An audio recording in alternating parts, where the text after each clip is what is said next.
अस्सलाम वालेकुम। कैसे हैं बच्चे? आप ठीक होंगे?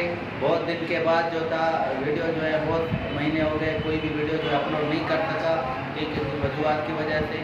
तो आज कुछ दिनों के बाद इंटर का एक वीडियो हम जो है शेयर कर रहे हैं आपके साथ। वीडियो का जो नाम है वो एप्लीकेशन था फर्स्ट लॉ ऑफ थर्मोडायनामिक है, जो बहुत इंपॉर्टेंट टॉपिक है, ठीक है।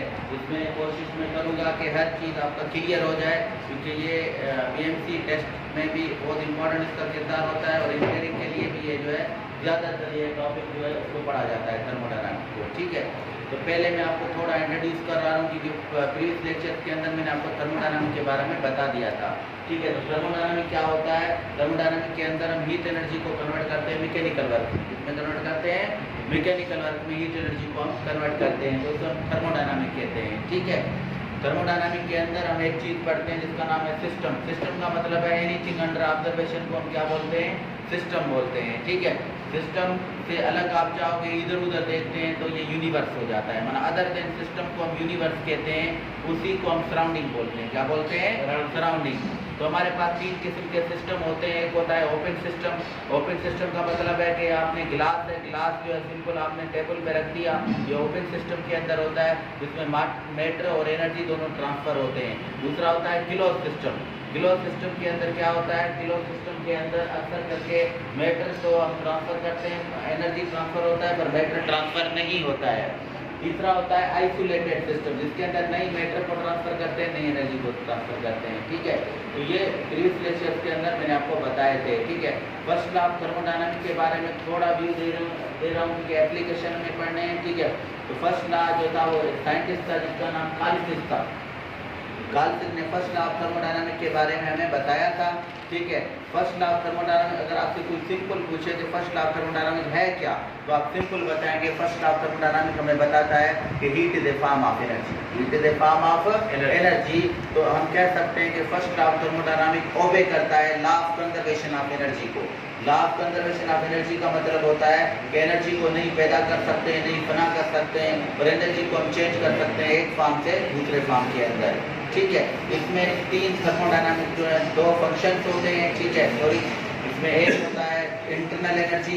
इंटरनल एनर्जी हमें पता है टेम्परेचर से डिपेंड करता है, जितना टेम्परेचर सिस्टम का बढ़ेगा उतना इंटरनल एनर्जी भी बढ़ जाएगा, ठीक है। दूसरा होता है हमारे पास हीट एनर्जी। हीट एनर्जी जो होता है अगर सिस्टम के अंदर ऐड किया जाए तो वो पॉजिटिव होता है, अगर सिस्टम को छोड़ा जाए तो वो निगेटिव होता है। तीसरा जो होता है वर्क होता है। अभी ये बात समझने की है कि वर्क जो है वो इज नॉट थर्मोडायनामिक फंक्शन।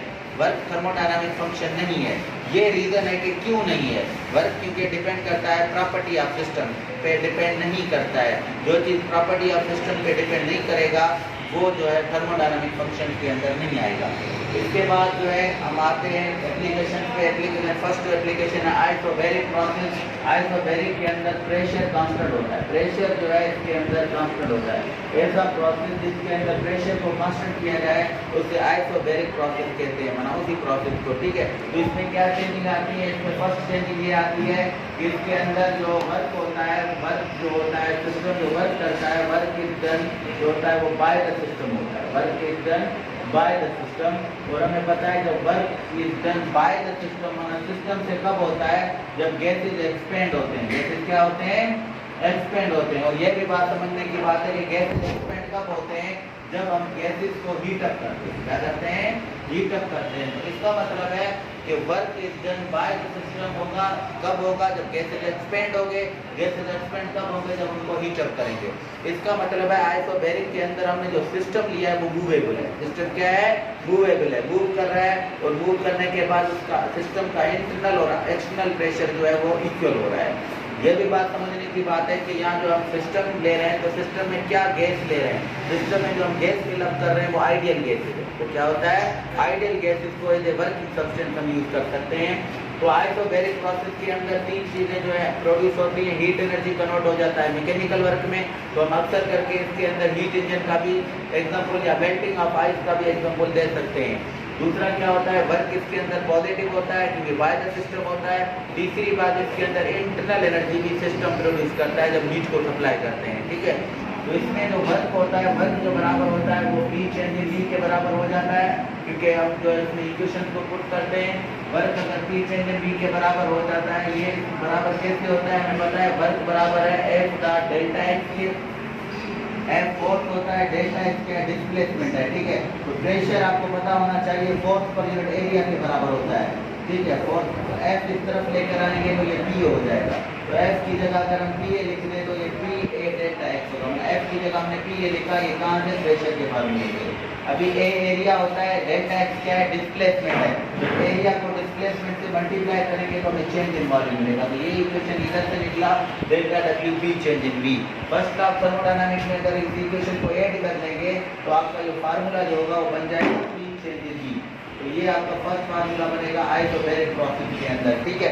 तो आइसोबैरिक प्रोसेस के अंदर जो ग्राफ आपका बनेगा वो straight line to volume axis होगा। ग्राफ यकीनन आपका जो बनेगा वो पीवी ग्राफ बनेगा, straight line to volume axis जो है आपका ग्राफ बनेगा आइसोबैरिक के अंदर, ठीक है। इसके बाद जो दूसरा प्रोसेस करेंगे उसमें मैं आपको बताना जा रहा हूँ, उसका नाम है आइसोबैरिक प्रोसेस। आइसोबैरिक प्रोसेस के अंदर क्या होता है, वॉल्यूम कांस्टेंट होता है।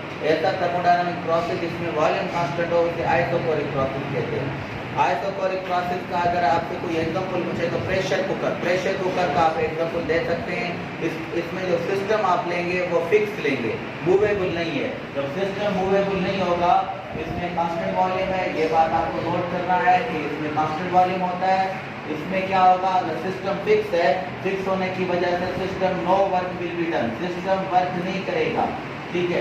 ये भी क्वेश्चन अराइज होता है कि सिस्टम वर्क क्यों नहीं करेगा। सिस्टम वर्क इसलिए नहीं कर रहा है कि इसके अंदर नई गैसेज एक्सपेंड हो रहे हैं, नई कॉन्ट्रैक्ट हो रहे हैं। एक्सपेंड और कॉन्ट्रैक्ट न होने की वजह से वर्क न बाय द सिस्टम होगा नहीं ऑन द सिस्टम होगा। अगर वर्क इसमें जीरो है तो कांस्टेंट वॉल्यूम पे आप ये बात समझ लें कि गैसेज के अंदर सिर्फ इंटरनल एनर्जी प्रोड्यूस होती है और no work will be done. तो फार्मूला जो आपका बनेगा delta Q is equal to delta U. इसका मतलब है कि डेल्टा डब्ल्यू इस प्रोसेस के अंदर जो है जीरो हो जाता है, ठीक है। इसमें जो ग्राफ बनेगा आइसोबैरिक प्रोसेस के अंदर जो ग्राफ बनेगा वो ग्राफ जो होगा स्ट्रेट लाइन तो प्रेशर एक्सिस होगा, वो वॉल्यूम एक्सिस का, ये प्रेशर एक्सिस पीवी ग्राफ आपका बन जाएगा आइसोबैरिक के अंदर, ठीक है।